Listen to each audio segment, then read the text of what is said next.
Afila ganas, afina colmillos y deja tu huella. Un podcast de emprendedores para emprendedores. Compartiremos las historias de los jaguares que son líderes de manadas. Entre jaguares. Aunque tengas 3,000 seguidores, como mencionas, tenés una comunidad de personas en la que tenés influencia. Entonces, al descargar la app, ahí puedes ver qué retos te llaman la atención y con qué marcas trabajar y empezar a monetizar tu cuenta tanto en las diferentes redes sociales, en las que más te gustan. Entonces, lo que define a un influencer es la capacidad que tiene de generar influencia o que haga una acción, un conocido, un seguidor o alguien más en favor de lo que la persona está recomendando. Crecer la empresa, resolver un problema, vender el producto, más que estar viendo de levantar capital. Los mismos clientes te tienen que financiar porque eso es lo que te reafirma la premisa de que sí estás resolviendo algo. No hay nada peor que terminar con cientos de miles de dólares de otras personas y responsabilidades a terceros con un producto que no quiere el cliente.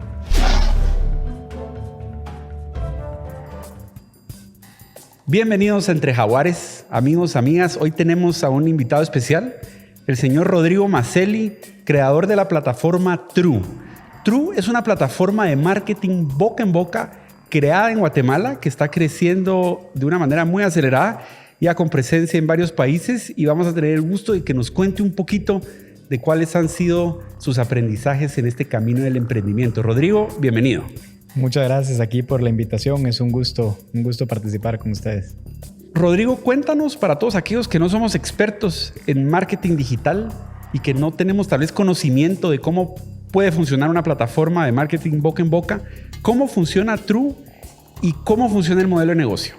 Bueno, cómo funciona True es una app y una plataforma web que permite a cualquier creador de contenido, no importa la cantidad de seguidores, ya sea que tiene millones o tienes 100 o 200 seguidores, que pueda participar con marcas, con las marcas que más le gustan, o sea, marcas reconocidas a nivel global, que puedan entrar, ver, afiliar sus redes sociales y decir, esta marca me gusta, y crear contenido de una forma auténtica y natural, donde les dice qué tienen que hacer y empezar a monetizar sus cuentas sin importar la cantidad de seguidores, que es lo importante, es generar mensajes auténticos y formar parte de esta comunidad de usuarios para la creación de contenido.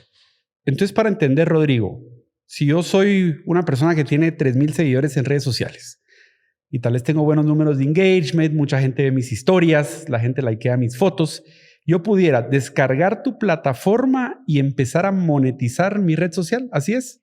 Exactamente, o sea, cualquier persona puede participar, siempre y cuando pues, sea un creador de contenido y cree contenido auténtico, lo puede hacer. Entonces, aunque tengas 3,000 seguidores, como mencionas, tenés una comunidad de personas en la que tenés influencia. Entonces, al descargar la app, ahí puedes ver qué retos te llaman la atención y con qué marcas trabajar y empezar a monetizar tu cuenta tanto en las diferentes redes sociales, en las que más te gusten. Entonces, te permite ese acceso a las marcas en cualquier momento.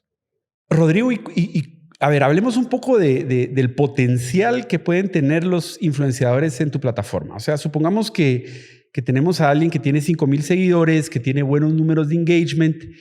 ¿A cuánto pudiera aspirar ganar él en una plataforma como la tuya? Pues es complejo cómo definir un influencer, porque hay nosotros le llamamos esferas de influencia, que son como los rangos. Tenés las super celebridades o macro influencers, que son personas que tienen millones de seguidores. Luego tenés los mid influencers, tenés los micro influencers, nano influencers y el puro boca en boca. Cada uno aporta diferentes cosas a la industria. O sea, la celebridad te aporta muy buenas impresiones, mucho alcance, pero la tasa de interacción es más baja por ese alcance tan masivo.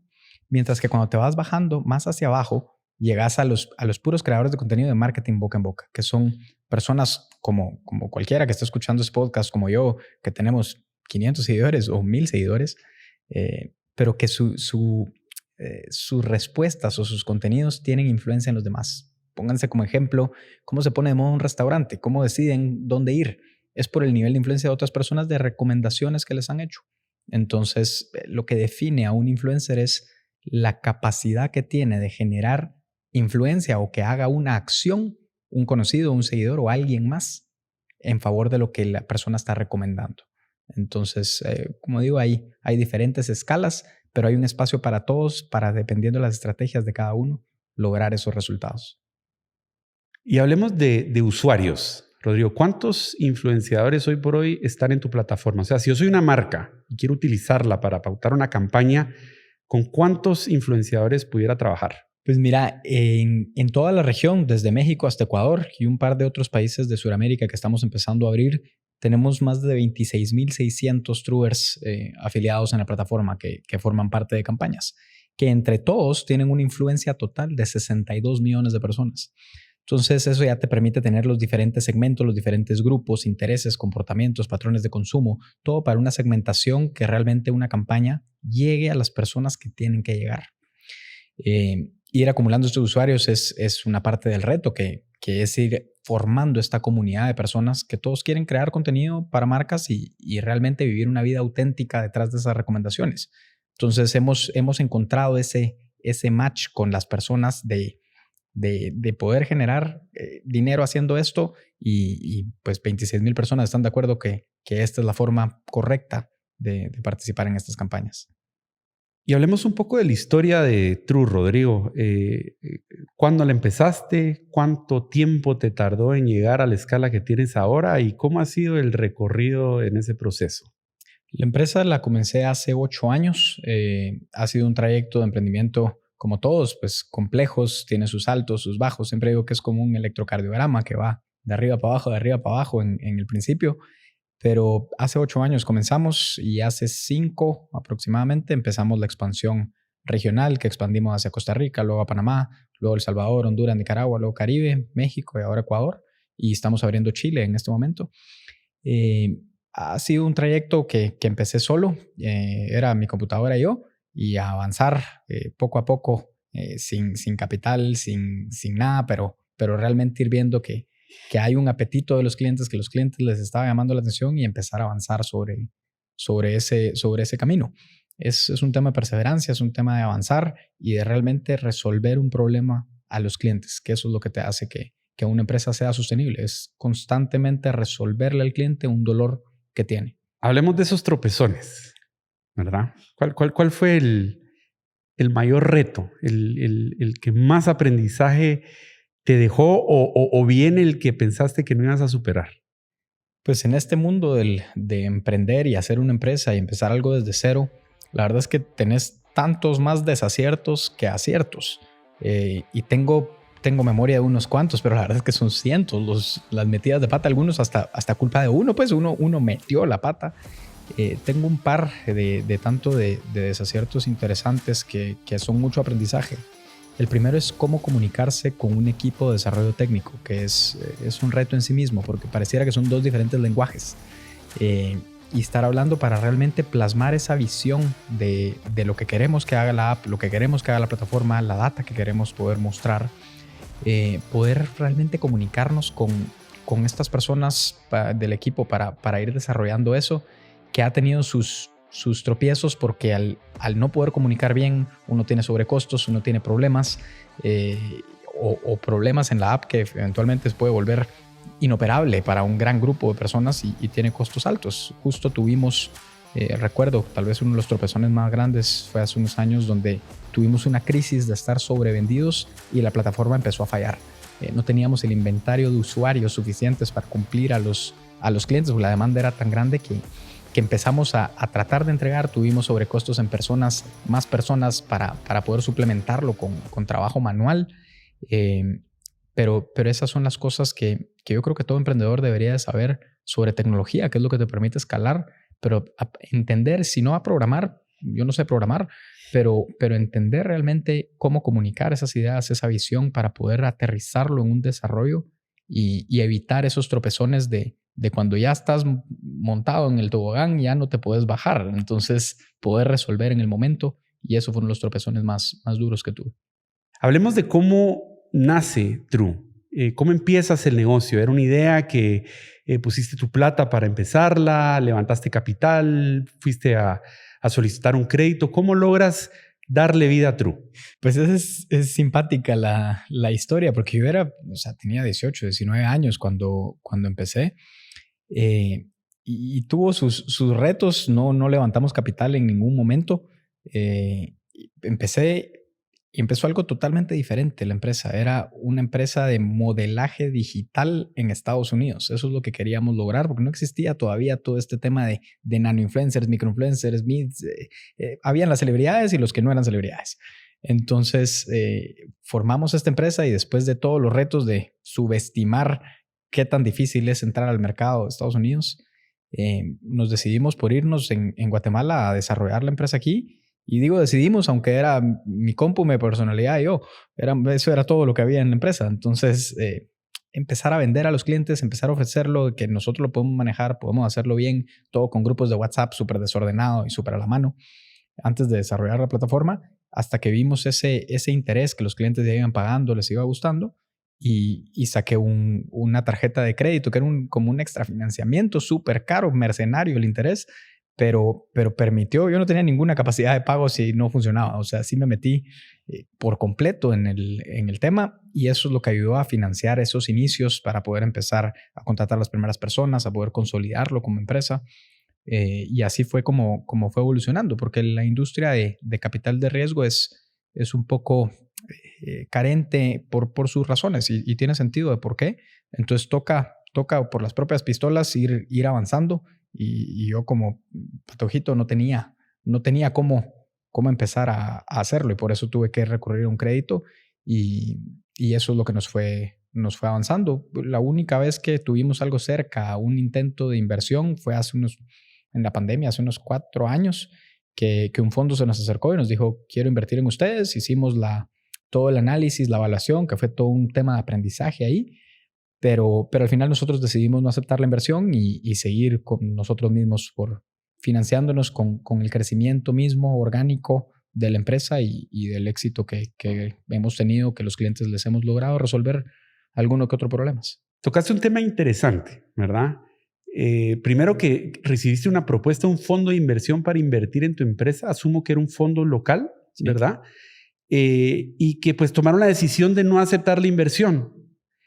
Y hablabas de un poco las condiciones limitantes de la industria de capital de riesgo, de inversión. Cuéntame un poco tu experiencia con respecto a esto. Ahí tocaste un tema interesante de la industria de capital de riesgo. Sí existe la industria, pero creo que hay ciertas carencias en el mercado completo que no tienen el ecosistema para poderse desenvolver. O sea, hay fondos de inversión, unos muy reconocidos y muy buenos, que han logrado levantar buenas cantidades de dinero para poder invertir en startups, especialmente en tecnología, pero se han ido por inversiones en otros países como México, en Estados Unidos, donde el potencial de crecimiento es esa escalabilidad. Un fondo busca 10x, 20x, hasta 100x la inversión que hacen, pero lo más importante es que necesitan esas condiciones para que puedan tener ese evento de liquidez, que es cuando una empresa ya creció lo que tiene que crecer y se vende hacia un grupo mucho más grande o hace una salida a bolsa.